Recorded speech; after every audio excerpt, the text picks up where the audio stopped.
Daisy Altares. I'm registered midwife. I graduated at Occidental Mindoro State College. At kasalukuyan, nagtatrabaho ngayon sa OMSC as medical aid sa clinic.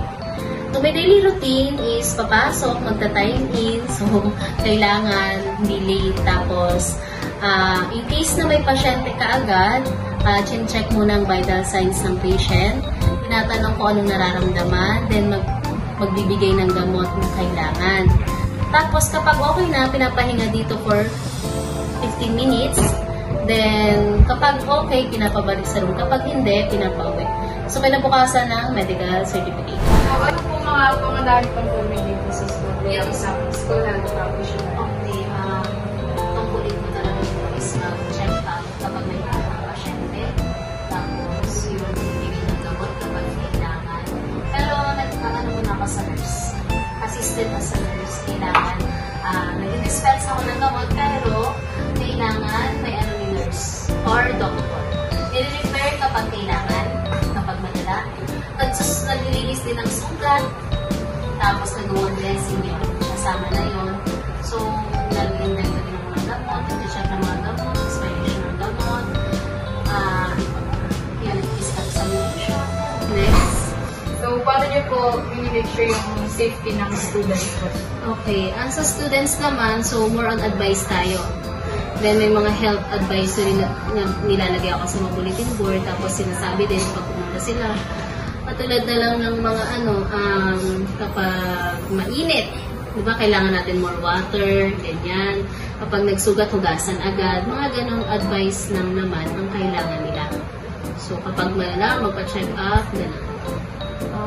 Paano niyo naman po i-describe yung pang-araw-araw niyo po ginagawa dito sa school? Mahirap. Hindi, masaya naman, mahirap. Tapos, madaming gawa pag lalo na sa mga documents na kailangan.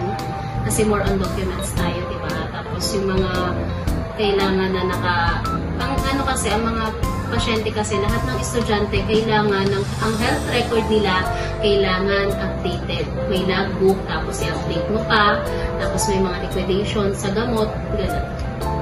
So, how about naman po sa equipment? So, ano po mga madalas na ginagamit dito sa clinic? Yun. Ang madalas na ginagamit, mga pang-BP. Yun, kasama na yung wheelchair kapag kailangan, mga gamot. Instrument. Yan, yung mga instrument. Nakita mo na. Yan, may medicine tayo dyan, may mga instrument, may mga hot compress, cold compress kapag kailangan. Ano pa ba? Yun.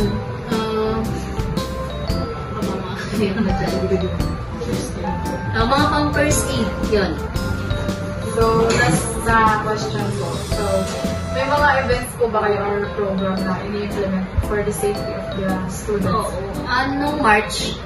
Nakaraan na. March kasi, di ba, nag-implement kami ng, kanda kami ng parang pang-drugs na prevention on drugs. So, sa mga student, mga first year lahat. So, para alam lang nila kung bawal magamit ng ganito, kung mga na kailangan Sa ngayon, kasi ang month na to ay October, so breast cancer month. Ngayon, wala pa, pero nag-update kami sa bulletin ng mga kailangan gawin. Pero kung entire school year? School year kasi, next year, meron yatang HIV. Itetest lahat ng mga, hindi pa siya, kasi, ginagawa pa, HIV, magsasalita yung mga mag-invite ng iba't ibang Tapos, ang gagawin, lahat ng estudyante is kailangan mag-test for HIV. So, pag personal naman yung pag nalaman, so, kailangan gamitin. Pag wala, for HIV tayo next year. Yun lang po yung questions. Thank you po.